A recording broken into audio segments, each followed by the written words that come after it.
Thursday. An incredible story coming out of the Vatican. Listen to this. The senior Vatican scientist said that he would be delighted if we encountered intelligent aliens and would be happy to baptize them.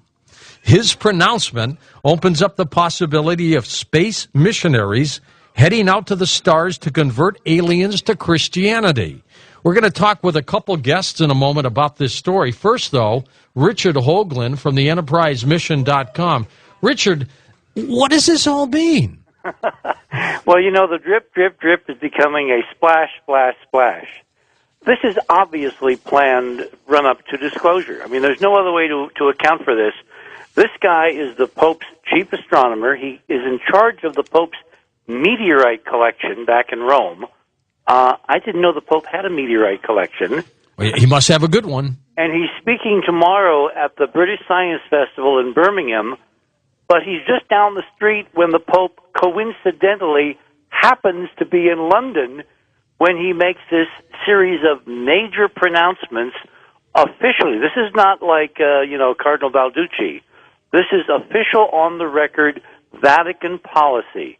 Remember when they said that the aliens or ETs would be our brothers and sisters? This was the same guy who said that. It's drip, drip at an increasing pace. Now, in a few days at the Stephen Greer's Transformation Conference down in Arizona, I'm going to be presenting some extraordinary new data on how all this fits into a disclosure paradigm that is racing at us at Warp 9, at his Rio Rico conference.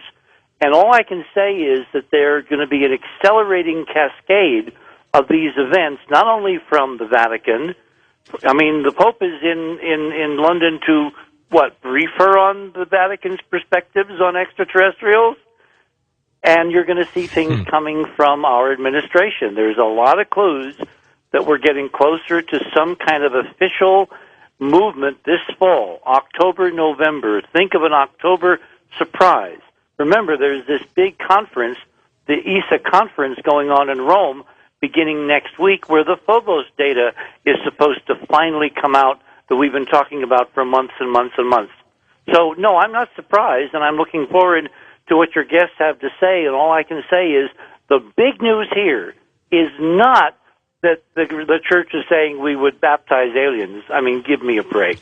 It's the legitimization of the conversation that aliens exist, George, and regardless of whether there are fake plans afoot, the false flag, or it's the real deal, it's irrelevant because there's enough data on the public record now, our work, Stephen's work, a lot of other work, that regardless of politically where this is tried to be bent, to be manipulated, the truth will come out as soon as the idea of aliens is legitimized, and that's why this story is of major import tonight. Well, I'm glad you pointed it out to us, Richard. Richard hopped all over the story. And, of course, the father of modern-day ufology. In one of my very first radio interviews of the paranormal and the unusual back in 1971 was none other than with Stanton Friedman, who is on the haunted Queen Mary. He's got a major presentation coming up. When is it? Tomorrow? On Saturday morning? Saturday at 1 to 2 in the afternoon, and Sunday at 12 to 1, and it's listed on the program, even though my name is spelled wrong. We won't count that. It's listed on the program as UFO Seminar, which gives me the right to say anything I darn please about UFOs. What is your reaction to this story?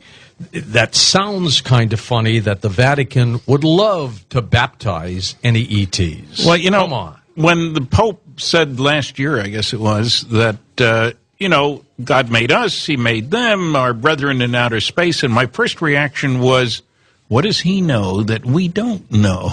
It sounds like he was getting a billion Catholics ready for the big disclosure, doesn't it? I mean, why else would he say something? So I'm glad to hear that they're opening their minds. Now, if we could get the astronomers to open their minds, that would be useful. That'll be one of the focuses, whatever, tomorrow in my talk, that I finally figured out that what we're dealing with here is an unwillingness of the astronomical community to join the 21st century. They're back at the days of the Pony Express.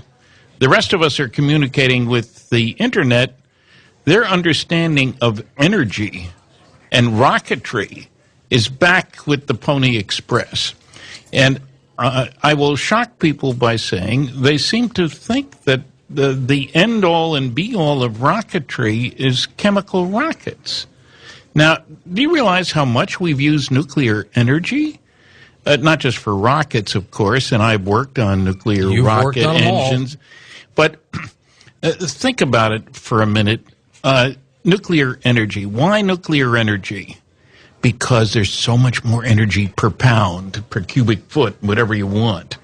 A fuel element in a Canadian reactor that's 2 feet long, weighs 44 pounds, produces as much energy as burning 400 tons of coal, George. That's a lot. Well, those of you who have listened to one of the giants of the field of ufology for so many years, you got to come out to the haunted Queen Mary in Long Beach, California, even if you're in Holton, Maine, and come out to see Stanton. I was there yesterday. I love it. Stan, have a great presentation. I'm looking forward to it. A new venue. And we will be back in a moment on Coast to Coast AM as we talk about some paranormal investigations with Rob Ledarski next on Coast to Coast